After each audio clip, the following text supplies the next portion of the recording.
Apakah di situ dikatakan bahwa salah satu di antara keturunan ini akan kalah dan yang satu menang? Apakah perjanjiannya seperti itu? Atau selama-lamanya keturunan iblis dan keturunan Adam itu akan selalu bermusuhan? Dan implementasi hari ini adalah salam satu Tuhan.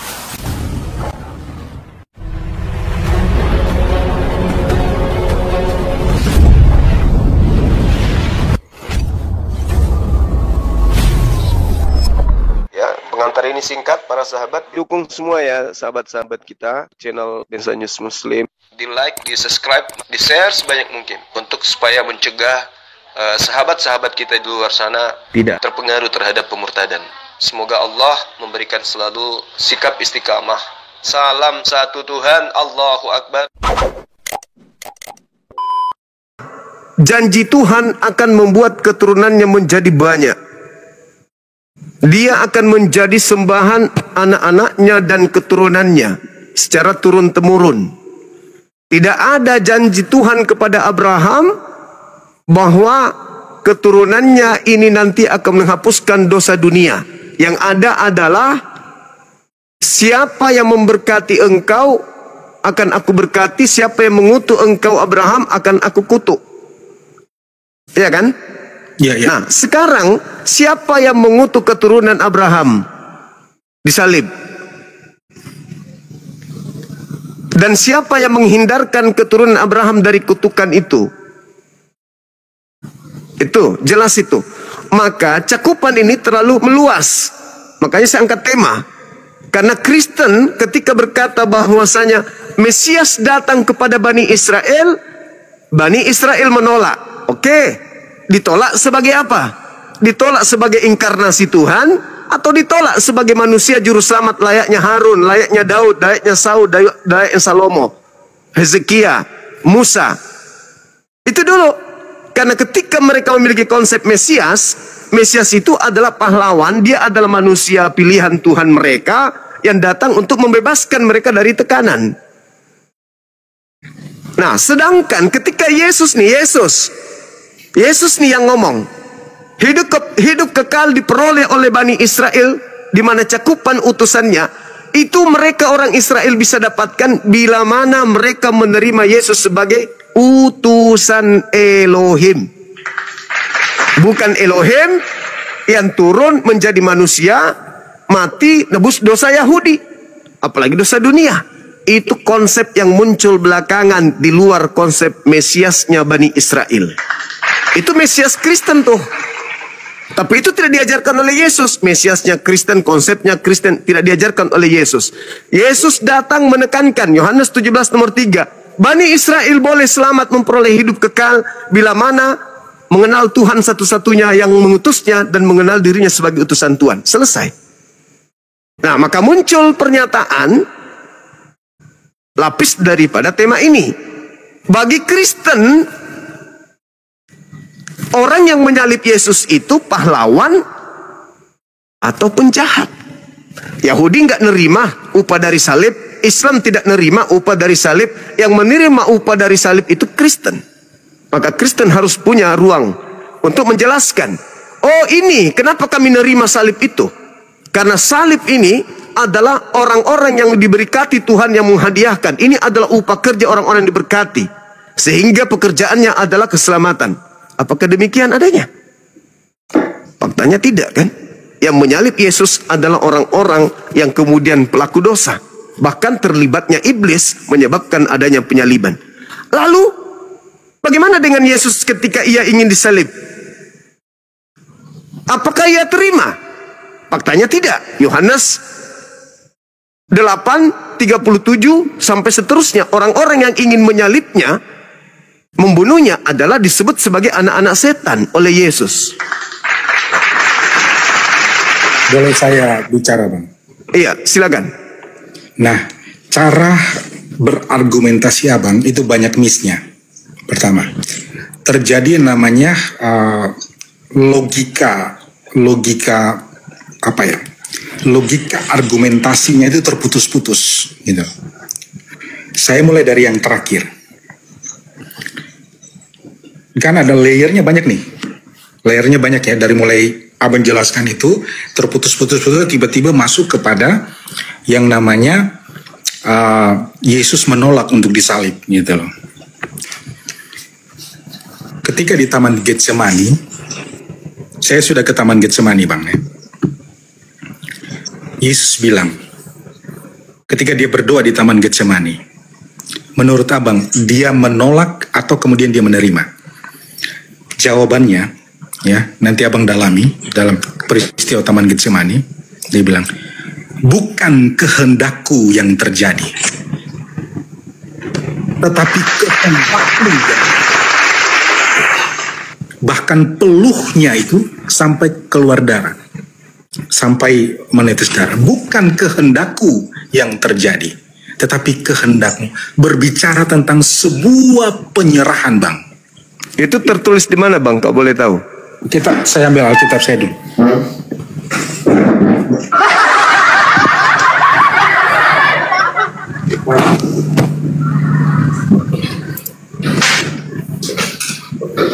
Mau yang bahasa Inggris atau bahasa Indonesia Bang? Bahasa Indonesia aja Bang. Oke Bang.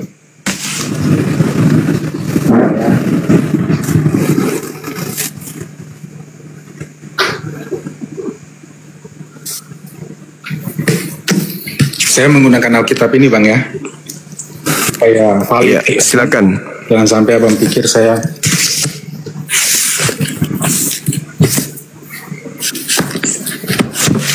ini layernya kan banyak ya. Jadi penjelasannya itu tidak bisa terputus satu-satu. Tapi saya saya ikut cara berdiskusi abang yang lompat-lompat ya.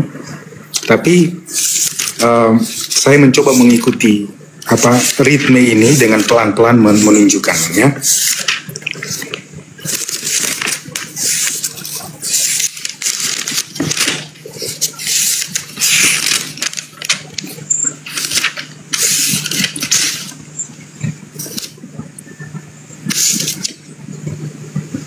Ya ini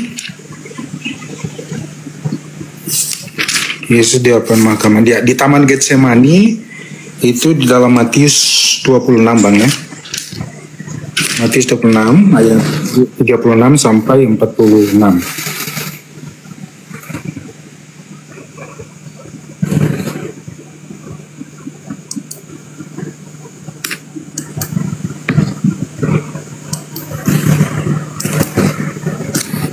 Maka senternya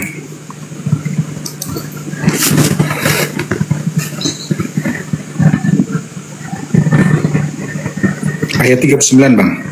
Saya baca atau Bang baca? Iya, silakan. Ya. Matius 26 ya.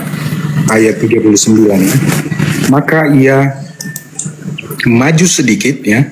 Lalu sujud dan berdoa katanya, "Ya Bapa, jikalau sekiranya biarlah cawan ini lalu daripadaku."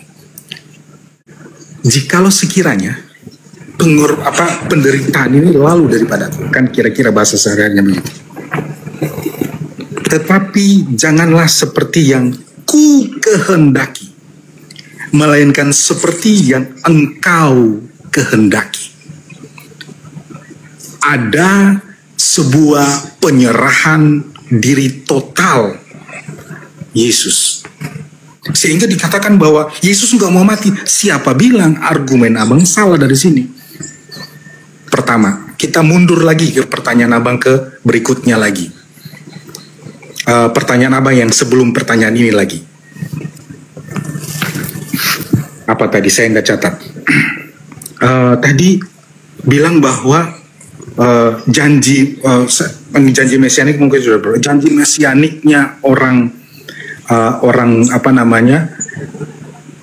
Yahudi, orang Ibrani ya, Bani Israel, itu adalah janji mesianik seorang utusan. Abang sudah salah lagi di sini. Janji mesianik itu bukan mengharapkan seorang utusan, tetapi mengharapkan seorang juru selamat. Juru selamat Bang. Beda antara utusan.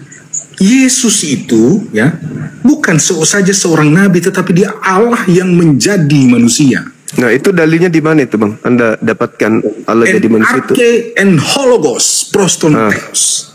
Oke, Yohanes 1 yang kemudian ayat 14. Bang, buka Bang. Bukan Allah yang menjadi manusia, Bang. Di situ ada dua. Firman bersama-sama dengan Tuhan. Yes. Bersama-sama di situ satu apa dua? Saya tanya. Abang mau tanya yang Jangan ke situ dulu, Bang, ya. Itu terlalu mimpi, terlalu jauh mimpinya. Ya, saya mau Kita bilang bahas. tunggu. Iya, saya paham kalau itu saya udah tamat tuh. Saya udah paham kalau itu NRK hologos proteon. Ya, udah. Jadi gini, Bang.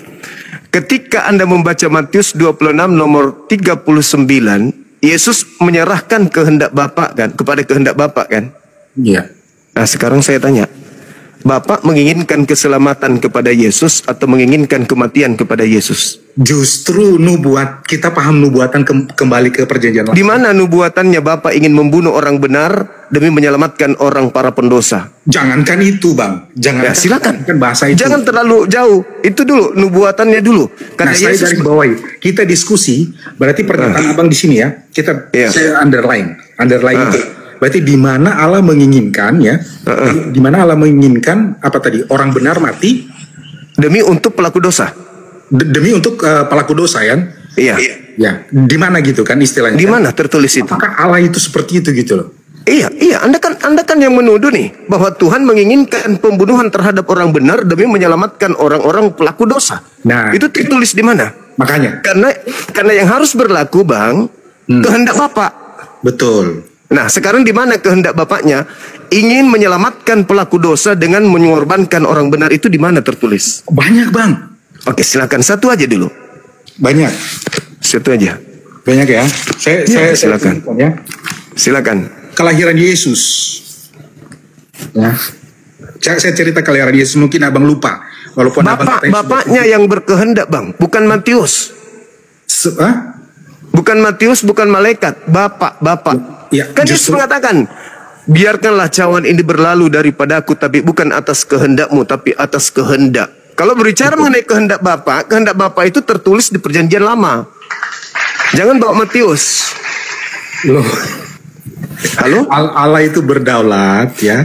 Itu sudah itu Anda yang membias kalau begitu, Anda yang loncat-loncat. Yesus mengatakan dalam Lukas 24 nomor 44, harus digenapi semua yang tertulis tentang aku di dalam kitab Taurat, kitab Nabi-Nabi dan kitab Mazmur.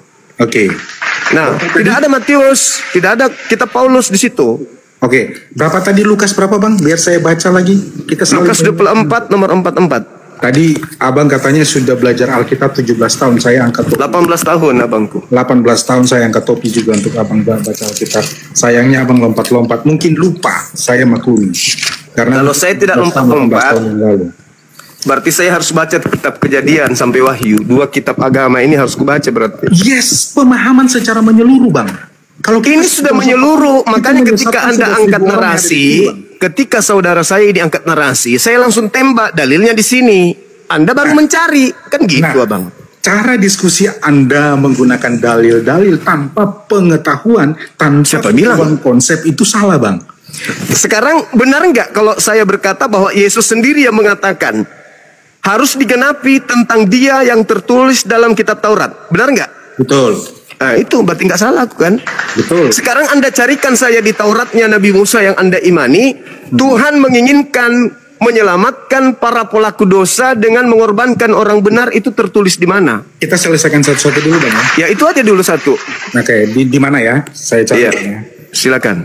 Para nubuatan tentang kedatangan Yesus kan? Bukan. Nubuat Tuhannya kan kehendak Bapaknya membunuh orang benar. Ya. Demi untuk menyelamatkan pelaku dosa, itu di mana tertulis? Di kitab Taurat. Abang menambah subjek pelaku dosa ya? Lah, Yesus mati untuk menebus siapa? Pelaku dosa atau? Iya. Saya hanya mengkonfirmasi pengetahuan. Iya, silakan. Silakan saudara, silakan. Jangan emosi, Bang ya. Enggak, sama sekali enggak emosi. Saya suka orang yang mencintai ilmu. Saya suka. Yang kita diskusi saling memberikan ini. Iya, silakan. Sebentar, saya buka referensi. Saya juga kadang lupa kan. Nah, kita punya referensi. Silakan. The secondary source yang kemudian kita lihat. Iya.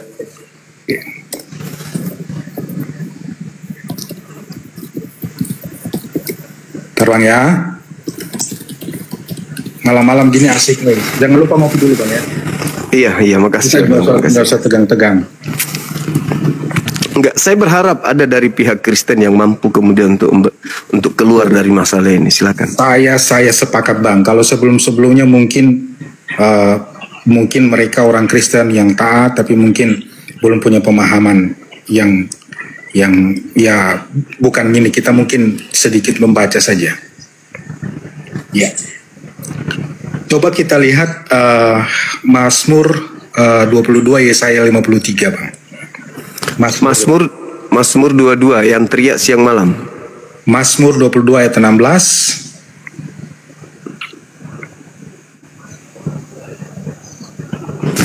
Terus? Ya, Mazmur 22 17. Mazmur 22 18. Oke. Yesaya 53. Oke. 59 ya. Oke. Yesaya 53. Saya cari yang perjanjian lama semua Pak. Silakan. Kalau di Mazmurnya yang 22 itu udah gugur itu bang. Iya, gimana bang? Di data nomor 16-nya kan? Mazmur 22 ayatnya yang ke? Abang yang tadi bawa data. Oh iya, sorry. Mazmur 22 kita lihat. Ayat 16.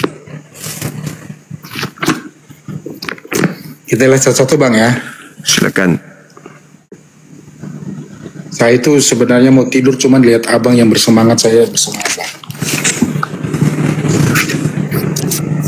Mazmur 22 ayat 16 bang ya. Iya. Saya bacakan. Ini mana nih? Mazmur 22 ayat 16. Kekuatanku kering seperti beling, lidahku melekat pada langit-langit mulutku, dan dalam debu maut kau letakkan aku. Oke. Itu Mazmur ini ditulis oleh Daud, lagu Rusa, Mazmur Daud ya. Ya. Mazmur Daud. Mazmur 22 ayat 16 atau 15-16. Seperti air aku tercurah dan segala tulangku terlepas dari sendiku. Hatiku menjadi seperti lilin, hancur lulu di dalam dadaku. Kekuatanku kering seperti beling, lidahku melekat pada langit-langit mulutku, dan darah debu maut kau letakkan aku. Ya. Pertama, ayat ini sedang menceritakan sebuah suasana atau kondisi di mana seorang juru selamat, atau kita bilang Yesus atau Allah yang menjadi manusia itu kemudian mengorbankan dirinya, menggambarkan sebuah suasana penderitaan. Tidak ada penebusan dosa tanpa ada penumpahan darah. Ini menceritakan tentang suasana bang. Jadi bagaimana kemudian kesakitan, kemudian penderitaan itu harus diambil oleh Yesus untuk menebus setiap dosa manusia. Karena kenapa harus Yesus? Karena dialah yang sempurna. Karena konsep kosmologi, cara pandang orang Bani Israel waktu itu tentang penebusan adalah domba itu harus sempurna. Kalau manusia berdosa kayak kita, kayak abang bilang, di Nusa Kambangan banyak yang tertusuk apa tadi sebelumnya itu, tertusuk kakinya, tertusuk paku dan sebagainya. Banyak orang seperti ini. Bedanya mereka bukan orang sempurna. Kalau abang mau mengorbankan satu domba, ya, dalam tradisi pengorbanan orang Yahudi, itu harus domba yang sempurna. Makanya Yesus itu adalah yang sempurna, tidak ada yang bercacat. Kalau orang Nusa Kambangan banyak yang tertusuk paku, bukan penebusan dosa, itu karena ketusuk paku bang. Boleh saya tanggapi ya bangku? Oke, silakan abang. Ya. Jadi gini, ketika muncul pertanyaan terkait dengan doa Yesus, baik itu yang ada di Matius 26 nomor 39 atau yang ada di dalam Lukas 22. Ya, kita harus paham dong bahwa Yesusnya menyerahkan semuanya kepada Bapa. Sehingga saya bertanya, mana kehendak Bapa membunuh orang benar, menyerahkan orang benar demi menyelamatkan para pelaku dosa. Nah, saudara saya ini mencoba mengambil Mazmur berapa tadi? Mazmur 22 ayat 16. Nah, data nomor 1, nomor 2 itu sudah nggak cocok dengan Yesus. Data 19, data 20, data 21 itu mempermalukan saudara. Kenapa? Karena di data 21 itu ternyata doanya orang tersebut dikabulkan oleh Tuhan. Dia berdoa untuk diselamatkan dan Tuhan mendengarkan doanya. Sehingga tidak salah Ibrani 5 nomor 7, sebagai manusia Yesus memanjatkan doa kepada Bapa yang sanggup menyelamatkannya dari maut, dan atas kesolehannya doanya dikabulkan. Coba Anda baca nomor 19 ya. Bang, aku potong Intinya di sebentar, data Bang. nomor 21. Bang, sebentar, abang boleh pakai perjanjian baru, saya nggak boleh, nggak fair bang. Enggak, saya mengatakan benarlah apa Nggak yang fair, dikatakan oleh Ibrani 5 nomor 7, doanya Ibrani itu dikabulkan. perjanjian lama tuh baru bang. Oke. Dengarkan saya, saudara. Konsisten dong. Iya, dengarkan saya, dengarkan saya. Abang lompat ke perjanjian baru. Dengarkan saya. Di data nomor 19-nya itu dikatakan, aku menyeru kepadamu, tetapi engkau Tuhan janganlah jauh dari aku.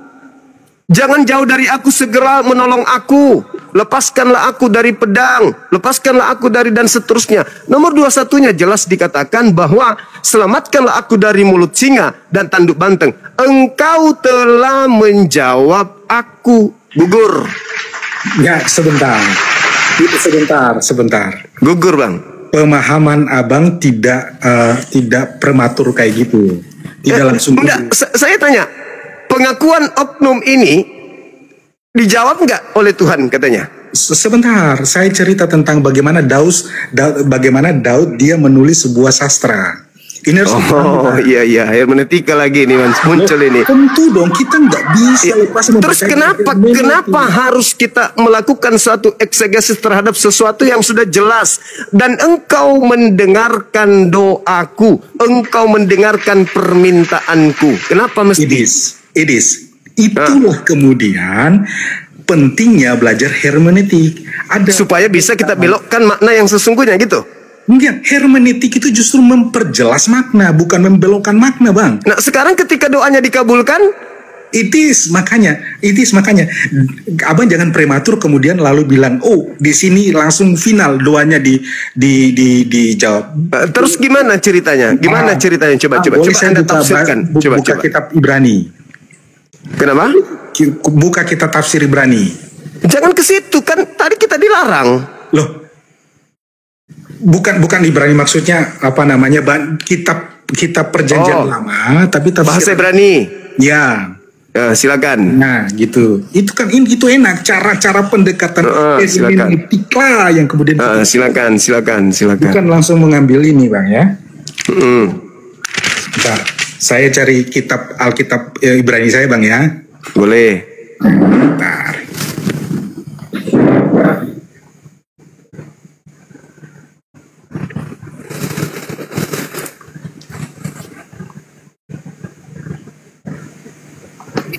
Saya buka di laptop aja, Bang. Iya. Oke, mantap kita ini kan.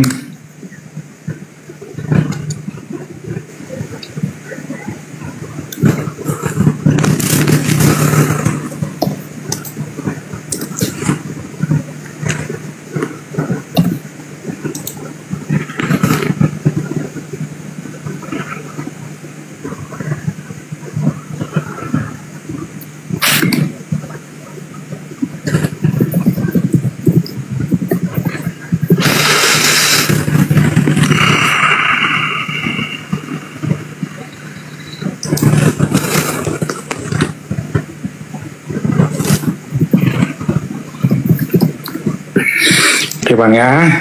Ya.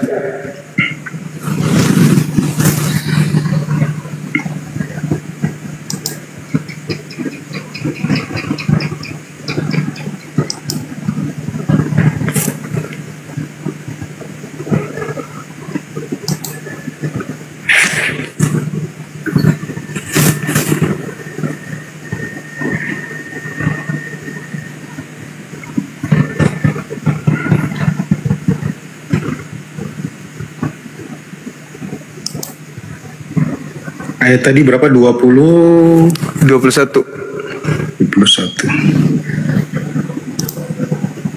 21 22. Iya, kalau di Ibraninya mungkin. Kalau di terjemahan Mazmur yang engkau Mazmur 22, oke.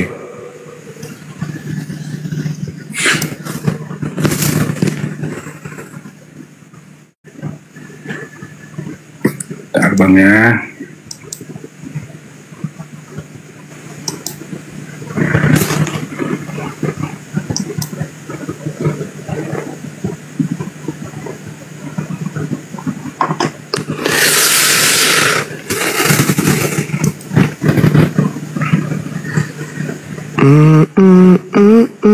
Nah, kepada saudara.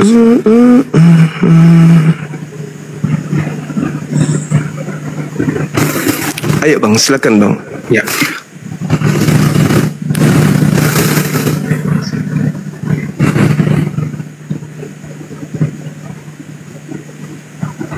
Ya.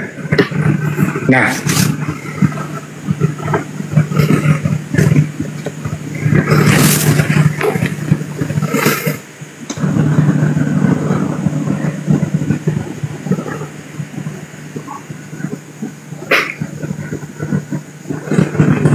selamatkanlah aku dari mulut singa dan dari tangan Iya. banteng. Engkau telah menjawab aku, kan?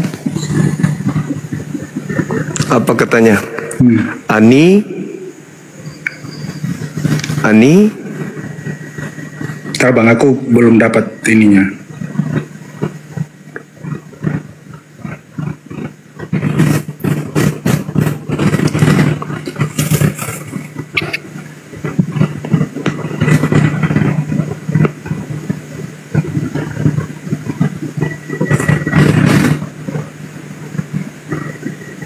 Kan dia teriak tuh, Hawasi ini, selamatkanlah aku. Di penghujung kalimatnya ini.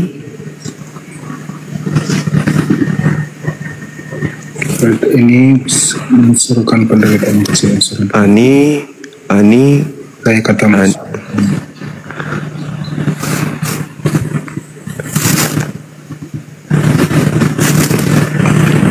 Minum kopi dulu Bang, sambil minum kopi Bang. Iya Bang, saya tadi udah minum kopi.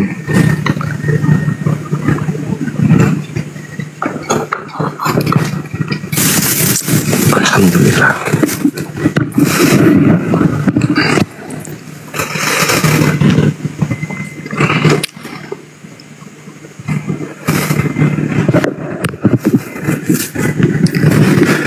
Dia teriak di situ Bang, memang dia minta diselamatkan dari mulut mimpi, Lepaskan singa Arye. Kemudian dari mulut. dari tanduk banteng Omik Garne. Apalagi kemudian dia minta juga diselamatkan dari lembu liar Remim. Akhirnya Ani dan kamu menjawab aku. Gitu abangku. Telah menjawab.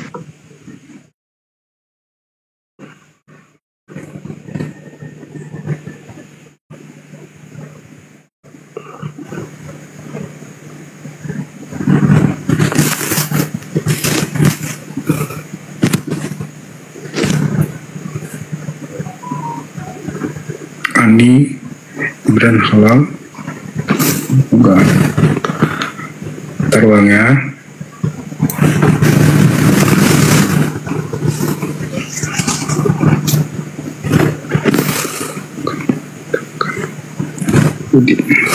Oh sorry, di Alkitab ini saya malah di ayat 21 kalau dalam Alkitab Ibrani. Ya, makanya aku bilang. Iya kalau makanya tuh bingung di Indonesia itu dalam apa di Alkitab kita di 22 ternyata 21, makanya gue cari kok nggak dapat.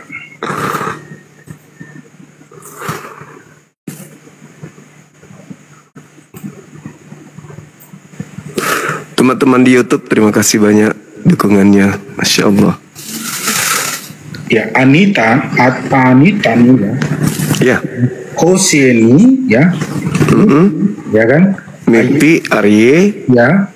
Ungikarnei. Tani. Ya. Tani. Dan kamu mendengarkan aku. Kamu telah mendengarkan, kamu telah menjawab aku. Yes. Telah Bang. Telah menjawab. Jadi sulit. Justru ini Itu kan gimana?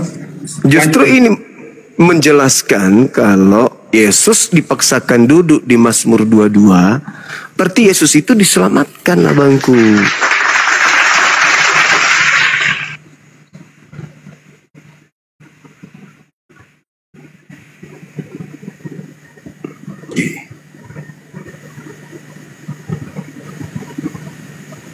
Oke, Anitani. Oke.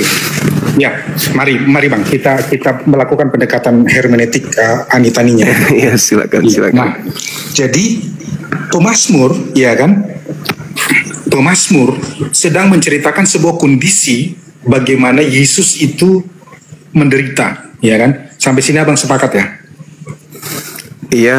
Oke, makanya kemudian ada bahasa kiasan yang diangkat, yaitu tentang mulut singa berbicara tentang sesuatu yang berbahaya. Kemudian di sana ada tanduk banteng yang melambangkan tentang kejahatan, ya kan?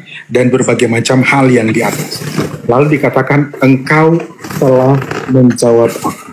Nah, lalu kata Anitani ini kan kemudian dirujuk itu kan ke ke beberapa teks Yuma Soretnya, ya kan?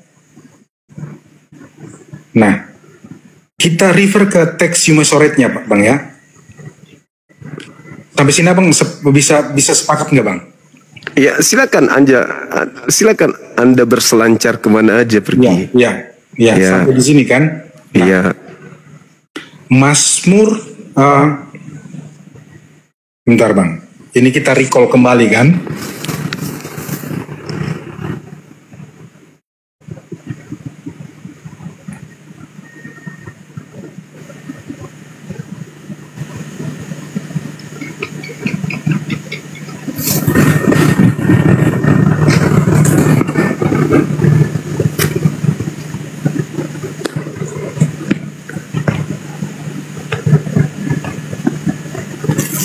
Itu sama bahwa itu menusuk sama.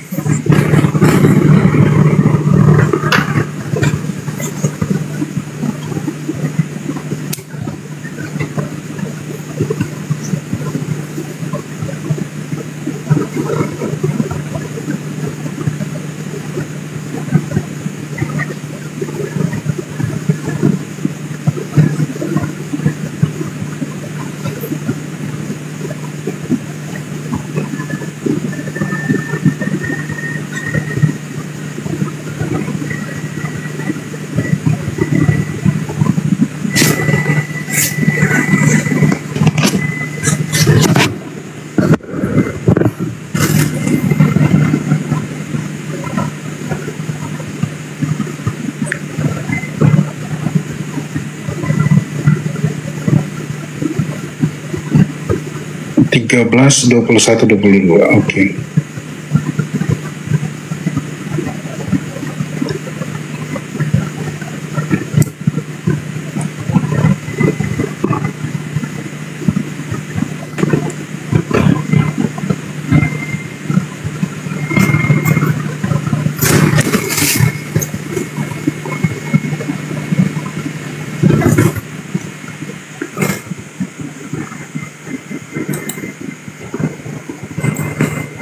Oke, nah, jadi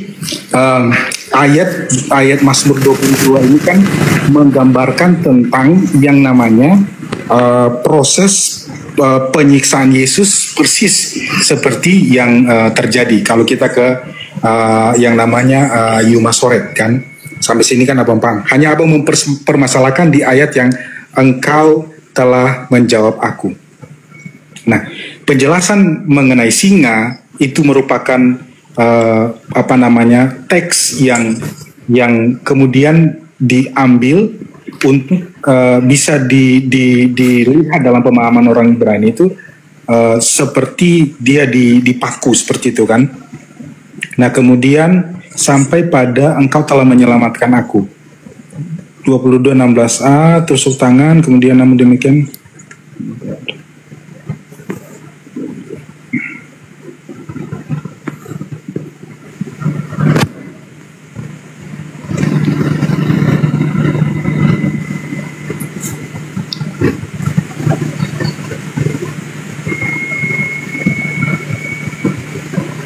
Oke, kita jadikan PR dulu abang untuk saat ini.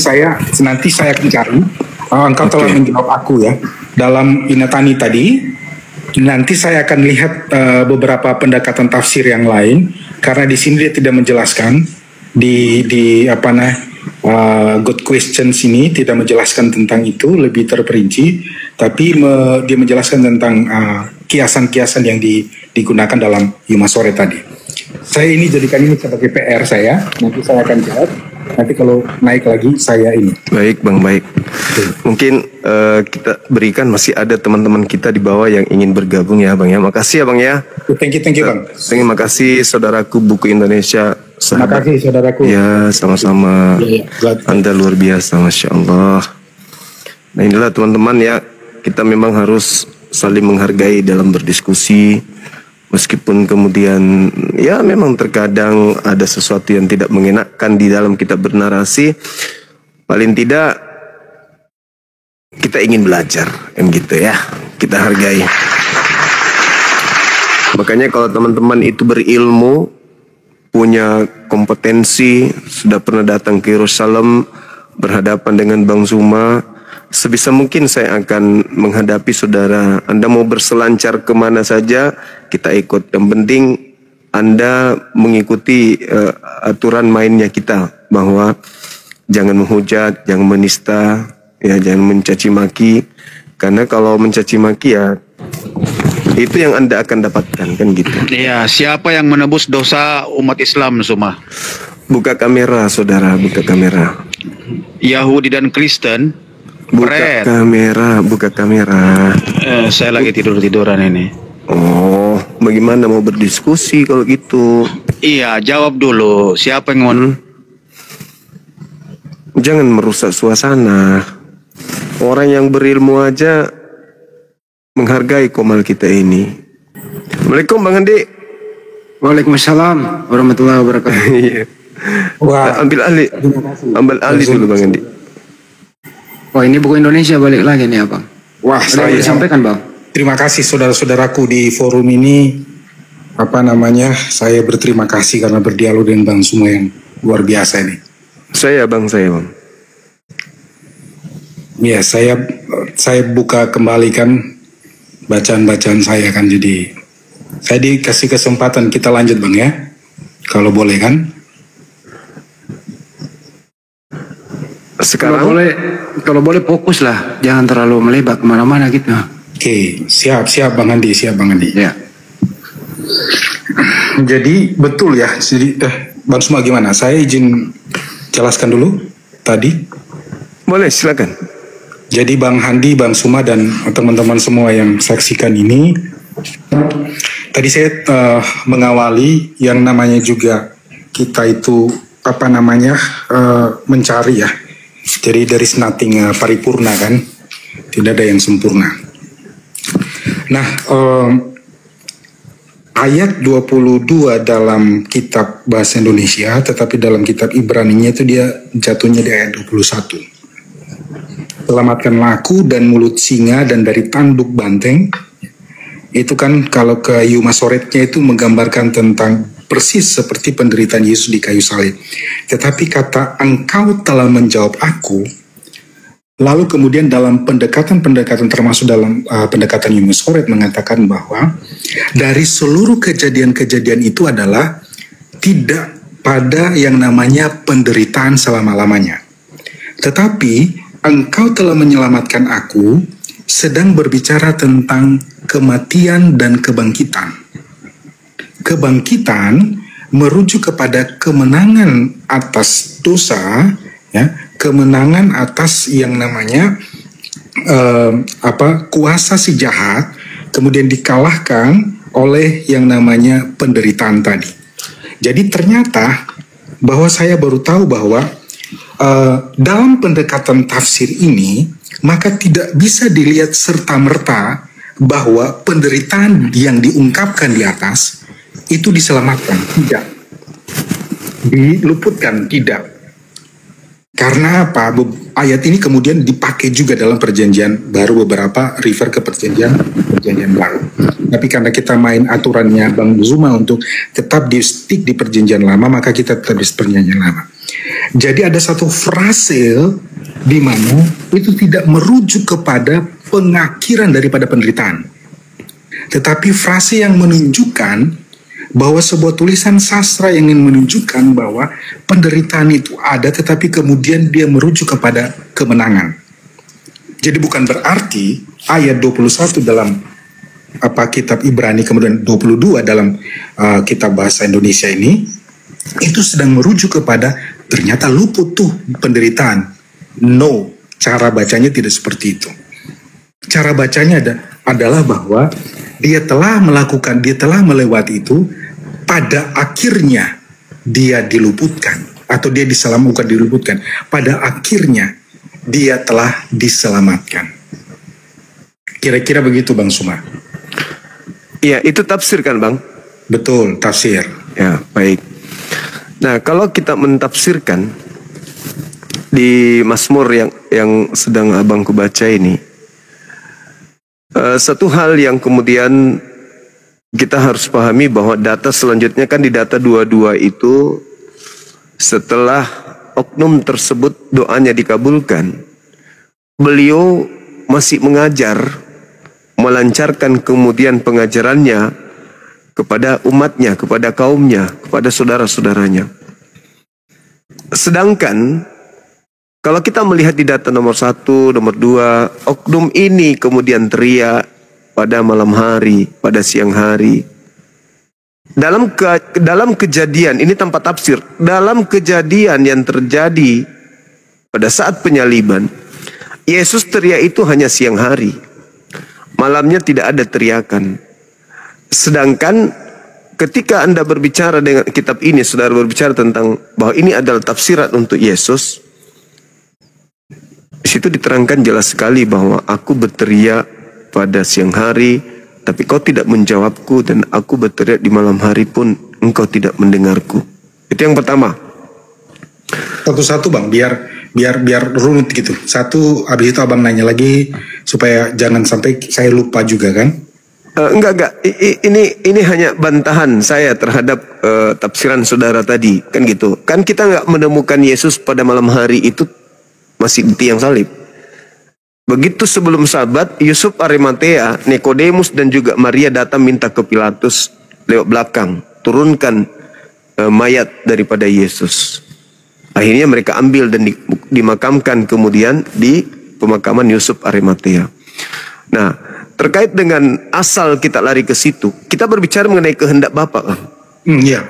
Kehendak Bapa. Nah, yang Anda sebutkan ini, yang Anda sebutkan di dalam Mazmur 22, itu bukan kehendak Bapa. Itu cerita yang membahas tentang keadaan seseorang.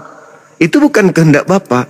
Kalau kita berbicara mengenai kehendak Bapa, itu ada di Mazmur 91, Mazmur 37. Itu baru kehendak Bapa. Contoh misalnya, kita ambil di Mazmur 91. Dan Mazmur 91 itu memang ada kaitannya dengan tragedi Yesus. That's why I say you lompat-lompat Bang. Satu-satu dulu Bang. Yang tadi, oke. Jawab dulu, baru Abang lanjut. Oke. Saya rangkum dulu, 30 detik. Bang. 30 detik.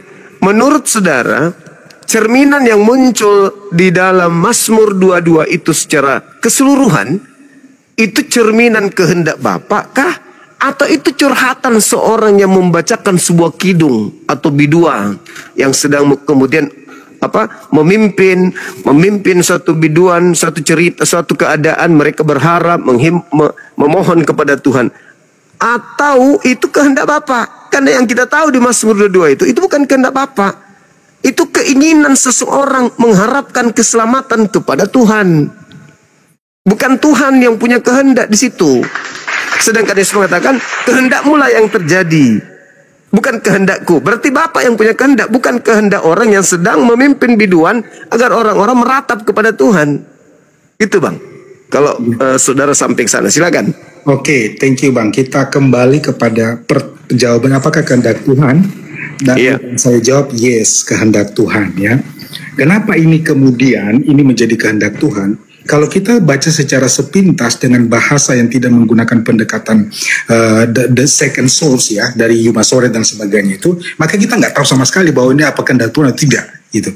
Makanya kita membutuhkan yang namanya the secondary source kan begitu Bang, untuk memperjelas, membuat ini barang terang benderang kan. Sampai di sini kan tentu kita sepakat, Abang juga sepakat, sebuah teks itu dilihat itu pada konteks dan juga pada gramatikalnya, eksegesanya, itu tidak bisa dilihat dari satu sisi. Kemudian makanya kita tidak bisa kemudian mengambil kesimpulan prematur secepat itu kan, sampai di sini kan. Nah, oleh karena itu tadi Abang bilang Yesus tidak berteriak pada malam hari, padahal dia disalib pada siang hari jam 3 mungkin dia mati kan, kemudian itu waktu siang. Dari sini Bang, kita akan menyelami yang namanya penderitaan itu tidak kemudian hanya ada pada kayu salib Bang. Penderitaan itu berbicara sudah sejak awal dia merendahkan diri, kemudian dia proses penyiksaan, proses di Taman Getsemani. Itu adalah waktu-waktu malam pada saat dia menangis kepada Yerusalem. Itu kan soal bicara time. Dan juga yang kedua, waktu perhitungan orang Israel dengan waktu kita itu beda. Yang mereka sebut malam dan yang mereka sebut pagi, pembagian beda seperti zaman sekarang kita ini. Dari situ saya sudah beda. Nah, sehingga demikian, kalau saya jawab apakah kehendak Tuhan? Yes, kehendak Tuhan. Bagaimana kita mengetahui ini adalah kehendak Tuhan? Belajar, baca, cari. Kalau agama Abang bilang apa? Apa itu?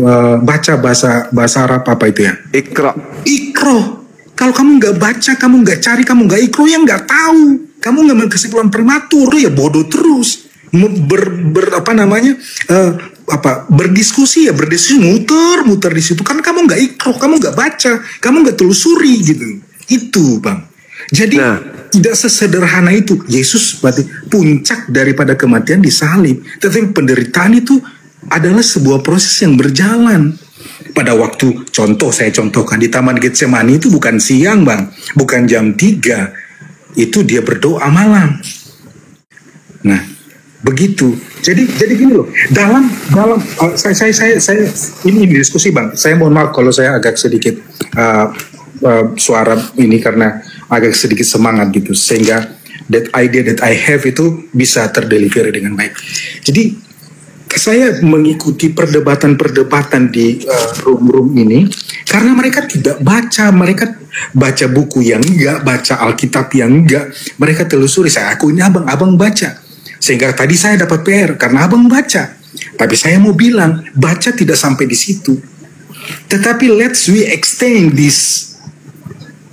Kita lihat ini dalam berbagai macam perspektif. Orang kalau sudah melihat dari perspektif, maka pemahaman itu akan terbuka gitu Pak. Iya, saudaraku, menurut pemahaman saudara nih, dalam cakupan narasi-narasi yang muncul di Mazmur 22, secara keseluruhan, itu tangisan atau ratapan manusia kepada Tuhan, atau itu adalah catatan-catatan yang mencakup tentang kehendak Tuhan terhadap seseorang. Oke, saya itu ratapan orang hamba kepada Tuhannya, atau itu adalah putusan-putusan Tuhan tentang orang benar yang sedang berdoa kepadanya. Betul. Pertama, betul apa yang abang bilang itu adalah sebuah ratapan. Nah, ratapan. Berarti bukan Tuhan punya kehendak, tapi kehendak manusia agar dia diselamatkan, kan gitu? Sebentar bang. Ya, saya belum selesai. Betul, ini adalah sebuah tulisan ya. Daud dikejar-kejar oleh Saul, kemudian dia menulis bagaimana perjalanan hidupnya, kemudian dia menulis di itu. Ingat bahwa dalam pendekatan pemahaman Alkitab, yaitu Allah mengilhamkan firman-Nya kepada orang-orang pada zaman itu, ya. Dia mengilhamkan itu, kemudian di sana kemudian dia mengungkapkan kebenaran-kebenaran, bisa melalui ratapan orang, bisa melalui cerita orang, misalnya cerita-cerita Nabi, cerita-cerita sahabat Nabi. Kalau saya bisa bilang, Allah mengungkapkan kebenaran melalui kisah orang, ratapan orang, sejarah bangsa Israel, jatuh bangunnya seseorang. Disitulah kan pasal-pasal kebenaran disusun. Kan begitu. Pasal-pasal kebenaran dicari. Karena kita ikroh, karena kita mencari, karena kita pengen tahu, disitulah. Jadi melalui ratapan itulah kebenaran terungkap. Saya kasih ilustrasi. Ada ibu yang nangis-nangis. Misalnya, ibu yang misalnya dia nangis-nangis sambil dia meratap anaknya dibunuh. Terjadi, maksudnya anaknya dicelakakan lah contoh. Ketika dia menangis-nangis, polisi yang datang kemudian dari ratapan itu keluar kebenaran-kebenaran. Oh, anak saya baru tadi baru bersepeda, baru main di depan ini, tiba-tiba dia sudah nggak ada pada pukul begini. Catatan-catatan itu mengungkapkan kebenaran, membantu polisi untuk mengkonfirmasi bahwa ternyata anak ini di sini. Kurang lebih ilustrasinya kayak gitu. Jadi saya bilang melalui ratapan orang-orang yang dipilih Tuhan, dia menyampaikan kebenaran-kebenaran. Menyampaikan pasal-pasal, menyampaikan potongan-potongan supaya manusia memahami apa kehendaknya.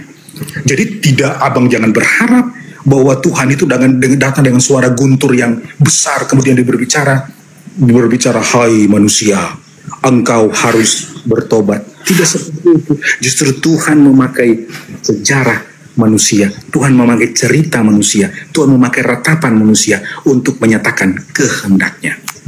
Gitu. Oke Bang, jadi gini, itu tafsiran abang, sah-sah saja itu tafsiran sebagai seorang Kristiani. Tapi ketika Yesus jadi takaran, harus tergenapi semua yang tertulis tentang aku di kitab Mazmur. Berarti merujuk kepada kehendak Tuhan terhadap dirinya. Yesus ini orang benar. Yesus ini bukan pelaku dosa, dia adalah orang yang dikasihi. Berarti kita harus mencari di dalam kitab Taurat, kitab Mazmur yang membahas tentang keinginan Tuhan, kehendak Tuhan kepada orang yang benar, kepada orang yang dikasihi. Contoh, Mazmur 37, nomor 28 sampai nomor berapa? Nomor 40. Bang, yang Mazmur 22 selesai belum? Kita pindah ke 37. Ya, saya punya kesimpulan, itu kesimpulan saudara. Kesimpulan saya tadi di awal sebelum Anda terakhir berbicara, bahwa Mazmur 22 itu adalah ratapan manusia kepada Tuhannya, bukan kehendak Bapa. Maksudnya, kalau yang saya ingin sampaikan ini, seperti di dalam Mazmur 37, itu kehendak Bapa. Contoh misalnya, Mazmur 37, dan juga di Mazmur 91. Di Mazmur 37 dikatakan Tuhan itu cinta kepada hukum. Tuhan mencintai hukum. Tuhan tidak meninggalkan orang yang dikasihi. Nah itu kehendak Bapa. Tuhan kemudian selalu menemani orang-orang yang dikasihinya sampai selama-lamanya. Mereka orang benar, tidak diserahkan kepada orang fasik. Itu kehendak Bapa. Tapi kalau yang tadi itu Eli Eli lama sabaktan, itu ratapan manusia kepada Tuhan, itu kehendak manusia kepada Tuhan. Sedangkan yang Yesus katakan kehendak Tuhan kepada manusia yang benar. Itu. Kalau kita lihat data yang ada di kitab Mazmur 37 yang saya maksudkan itu, Tuhan tidak meninggalkan orang yang benar. Ketika orang benar itu berdoa, maka Tuhan akan menyelamatkan dia. Kemudian ketika orang fasik pengkhianat mengintai dia untuk dibunuh, apa kata dalil dalam Mazmur 37? Tuhan akan menyelamatkan dia. Itu kehendak Tuhan. Itu yang dimaksud. Tapi kalau Mazmur 22 yang Anda baca itu kehendak manusia. Bukankah Yesus? Kehendakmu yang harus terjadi. Berarti yang tertulis di Mazmur yang menjadi keinginan Tuhan. Contoh yang di Mazmur 91 lagi. Dikatakan begini, ketika dia berdoa, maka Tuhan akan mengutus malaikat untuk menatang dia di tangannya agar kakinya tidak terantuk kepada batu. Nah itu keinginan Tuhan tuh. Yang terjadi di Taman Getsemani, Bang, sebelum Anda membaca yang tadi itu, di Mazmur ini, di Matius 26 itu, dia kedatangan malaikat, Bang. Memberikan kekuatan kepadanya. Berdoa dengan sungguh-sungguh di situ. Peluhnya seperti titik darah. Nah, kehendak Bapa, dia mengutus malaikat untuk menyelamatkan orang tersebut agar kakinya tidak terantuk kepada batu. Itu lebih kena daripada yang tadi. Itu ratapan-ratapan seperti itu, ratapan hamba kepada Tuhannya, bukan keinginan Tuhannya kepada hambanya. Itu jelas itu. Jadi kalau kita ingin mengambil data dari pengakuan Yesusnya, maka harus merujuk kepada Mazmur yang muatannya kehendak Bapa, bukan kehendak manusia terhadap Bapa. Coba aja Anda baca di dalam Matius Mazmur 37 nomor 32-nya. Ketika orang benar ini diintai oleh orang fasik. Orang fasik itu siapa? Amsal 17:23. Orang fasik adalah orang yang menerima suap untuk membolak-balikkan hukum. Nah, berarti ketika dikatakan di Mazmur 37 nomor 32, pengkhianat penerima suap mengintai untuk membunuhnya, berniat untuk membunuhnya, Tuhan tidak menyerahkan orang benar itu kepadanya. Kehendak Tuhan berarti harus merujuk kepada Mazmur yang bercerita tentang kehendak Tuhan kepada orang benar, terhadap orang yang dikasihi. Yesus dikasihi enggak? Inilah anakku yang kukasihi. Satu, Yesus orang benar enggak? Akulah jalan, akulah kebenaran dan hidup. Bagaimana Tuhan menyikapi keadaan orang yang dikasihi, menyikapi keadaan orang yang benar ketika terancam ingin dibunuh oleh orang-orang kafir? Ternyata Tuhan bekerja untuk menyelamatkan dia. Makanya saudaraku, Anda coba lihat di dalam Matius 16 nomor 19, nomor 20, 21, 22, 23. Anda lihat di situ. Ketika kemudian Yesus pergi ke Galilea, ingin menyerahkan dirinya, bukan menyerahkan, ingin kemudian bertemu dengan orang-orang yang membencinya. Apa kata Petrus? Petrus menariknya ke samping. Sebab dalam pikiran Petrus, kalau kau ke sana, kau pasti mati, kau pasti disalib. Apa kata Yesus? Enyahlah iblis, kamu hanyalah batu sandungan untukku. Kau hanya memikirkan apa yang dipikirkan manusia, kau tidak memikirkan apa yang dipikirkan oleh Tuhan. Pikiran Tuhan adalah ketika orang benar ini, ketika orang yang dikasihi ini ingin dicelakai oleh orang-orang fasik, maka Tuhan akan menggantikan orang tersebut dengan orang fasik. Amsal 21 nomor 18. Pengkhianat dipakai sebagai tebusan bagi orang benar, orang fasik sebagai ganti orang yang jujur. Siapa pengkhianat? Yudas. Kenapa harus ke Amsal? Nubuatan, kata Yesus, jelas. Lukas 22 nomor 22. Aku memang harus pergi sesuai dengan apa yang telah ditetapkan. Yang ditetapkan oleh Tuhan, orang yang benar diselamatkan dan orang fasik sebagai tebusan, sebagai ganti. Gantian bang. Amsal 21 nomor 18. Gantian. Jadi kesimpulan saya, kesimpulan saya, Mazmur 22 itu bukan kehendak Tuhan, itu kehendak manusia agar diselamatkan. Gantian bang. Silakan. Terima kasih Bang Zuma. Saya mengangkat jempol kepada abang yang menghafal ayat-ayat. Bagus sekali. Tetapi catatan saya penting adalah ayat-ayat itu kemudian hanya melayani kepentingan abang, tetapi tidak melayani penerangan terhadap tafsir dan kebenaran pada 10.000 orang yang nonton di sini. Begitu fasihnya abang menghafal ayat-ayat itu sampai lupa ada beberapa ayat yang abang sebutkan itu sebenarnya salah dan tidak ada dalam Alkitab. Saya mau tanya, mungkin saya kurang ini. Contoh. Lompat-lompat. Kita tinggalkan yang namanya Mazmur 22. Kita menggunakan cara abang berargumentasi dengan berlompat-lompat. Iya. Ya. Karena kehendak Bapak itu, Bang. Ya, kehendak Bapak berlompat-lompat ya. Jadi gini, oke, Bang, mungkin saya saya belajar Alkitab, tapi mungkin saya juga bukan malaikat yang sempurna. Satu saja Bang dulu, nanti kita lanjut. Bang, di mana pada Taman Getsemani Allah mengutus malaikat? Ayat berapa? Coba Anda baca Lukas 22. Lukas 22 ya. Iya.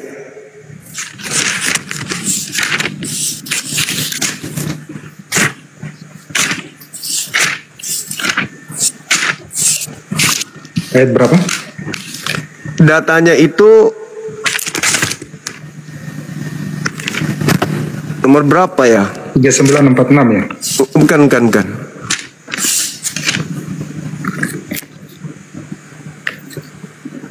Lukas 22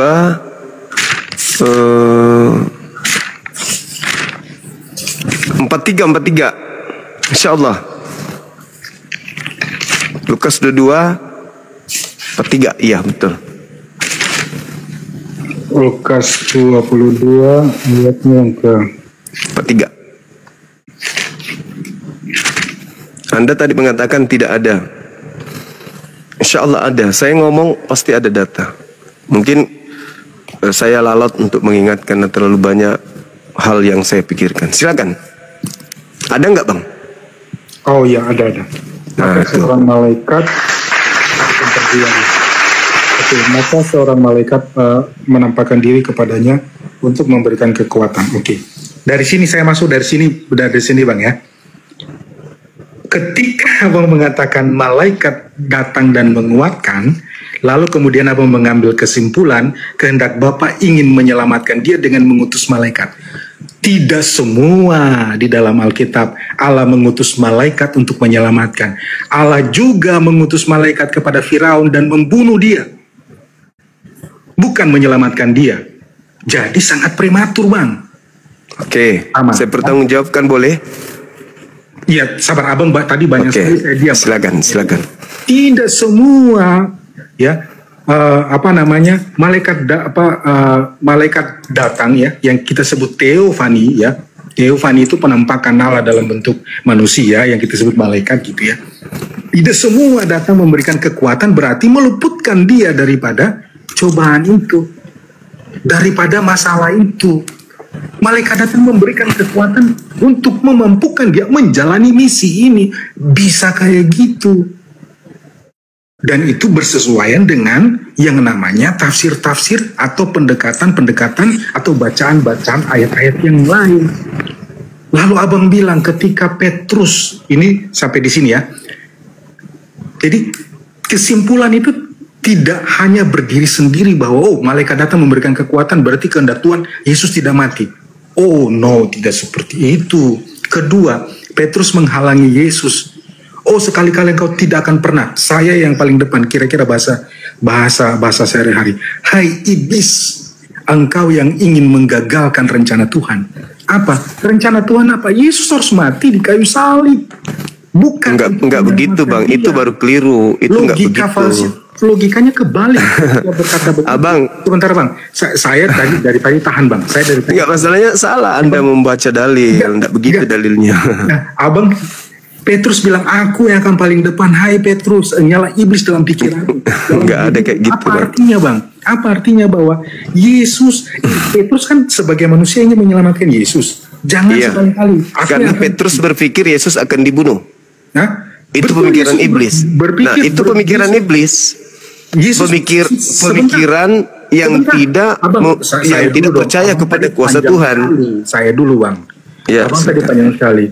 Petrus bilang Yesus akan dibunuh, dia sebagai manusia menghalangi, lalu Yesus bilang itu adalah rencana iblis untuk menggagalkan misi penyelamatan Allah. Itu Yesus. Salah. Anda salah tafsir di sini. Bang, Anda salah tafsir. Kalau Abang belajar 17 tahun, saya dari lahir sudah Kristen, Bang. Bang, iblis merasuki Yudas untuk apa? Nah, iblis merasuki Yudas untuk apa? Mari kita cari potongan Bagaimana ceritanya? Iblis merasuki Yudas untuk menyalib Yesus. Bang. Sekarang Anda mengatakan iblis ingin membatalkan salib. Mana yang betul? Yes. Anda keliru, Anda Ini. salah. Kali ini Anda keliru mentafsirkan kitab Anda sendiri. Sebentar bang. Yang dipikirkan Tuhan adalah Tuhan ingin menyelamatkan Yesus. Boleh nggak kita diskusi? Aku ngomong, abang kasih waktu. Oke. Silakan. Tapi izin bang. Tapi Saling Anda menghargai fokus, bang izin bang. Tapi Anda fokus sama topik dan pertanyaan gitu loh bang. Saya, Bang. Iya, Saya, Bang. silakan. Bang. Iya. Saya fokus pada pertanyaan. Masalahnya Bang Zuma ini cara berdiskusinya lompat-lompat. Dalam forum ilmiah, kita itu berdiskusi, menyelesaikan satu topik, kemudian kita yang namanya apa? Connect the dot. Connect the dot itu bukan salah mengkoneksikan. Saya kembalikan ke topik dulu bang. Izin saya potong ya dari tadi sih. Bangku, sabar Bang Handi. Sabar Bang Handi, sorry sedikit sih. Anda sibuk menilai cara saya berdiskusi. Sampai-sampai Anda lupa ya menunjukkan tadi data di dalam Lukas 22 itu yang Anda katakan tak ada malaikat, ternyata ada malaikat. Dari situ aja saya bisa tahu Anda masih awam dalam mengkaji Bible. Diperparah lagi ketika Anda mentafsirkan seenak apa yang Anda mau sesuai dengan pesanan makhluk yang ada dalam diri Anda. Di situ jelas-jelas Petrus disebut iblis karena Petrus ingin membatalkan penyaliban itu karena Saya diam, Bang, ya. Saya diam, Bang, ya. Saya diam. Karena Petrus berpikir bukan masalah tindakan menghalangi. Berpikir, engkau hanya memikirkan apa yang dipikirkan manusia. Level pemikiranmu itu rendah. Kata Yesus, kau hanya memikirkan apa yang dipikirkan oleh manusia, yaitu aku ke situ aku mati. No, aku ke situ ada Tuhanku yang akan menyelamatkan aku. Itu pemikiran Tuhan. Pemikiran Tuhannya itu tadi yang di Amsal yang saya bawa itu. Bahwa Tuhan berpikir akan menyelamatkan Yesus. Nah, kalau Anda ingin main yang cantik, coba Anda lihat ketika iblis datang di Matius 4 mencoba Yesus datang nomor 6. Iblis datang mencoba Yesus. Apa kata iblis? Yesus, jika engkau anak Tuhan, ada tertulis tentang engkau. Nah tuh, itu yang cantik tuh. Buang, jatuhkan dirimu ke bawah, sebab ada tertulis tentang engkau, bahwa dia akan mengirim malaikatnya untuk menatang engkau di tangannya agar kakimu tidak terantuk kepada batu. Ada tertulis, kata iblis kepada Yesus. Apa yang terjadi? Ternyata memang ada tertulis tentang Yesus. Di mana itu? Di Mazmur 91.